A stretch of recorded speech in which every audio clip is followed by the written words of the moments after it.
দেখো, এই চাউমিন বানানোর রেসিপিটা তোমাদের সাথে আর কি শেয়ার করবো বলো। তোমরা সবাই জানো মোটামুটি ভালোই করতে, আর পাশ থেকে একটু নয়েজ আসতে পারে কারণ টিভিও চলছে আর এদিকে আমাদের মেঘুও কাঁদছে। তো দেখো এখানে চাউমিনটাও সেদ্ধ করা হয়ে গেছে। তো তারপরে না আমি একটু, এটা কার কার পছন্দ হয় একদম আমাকে জানিও। আমার ঘরে একটা প্যাকেট ছিল তাই বানিয়েছি, সিমুই বলে ওটাকে।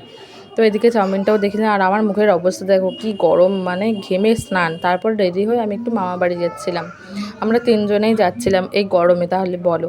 তো এই তিনজনে যাচ্ছিলাম আমি, আর গিয়েই তরমুজ আর আম খেতে দিল। তারপরে দুপুরে খেলাম শাক ভাজা দিয়ে ভাত, ডাল মাছের মাথা দিয়ে, আর ছিল পটল আলুর তরকারি মাছের মাথা দিয়ে, সেটা তোমাদের দেখাতে পারিনি। তো তারপরে খাওয়া দাওয়া করে একটু রেস্ট নিচ্ছিলাম। ও আমার পাশে একজনও শুয়েছিল, তাকেও তোমরা দেখে নাও।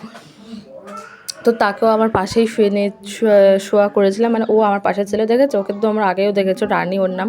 তো তারপরে আমি বসেছিলাম একটু, আর দিদাকে দেখে নাও, দিদা লাঠি নিয়ে বসে আছে আর এই সারা ঘরেই খেলাধুলা করছে।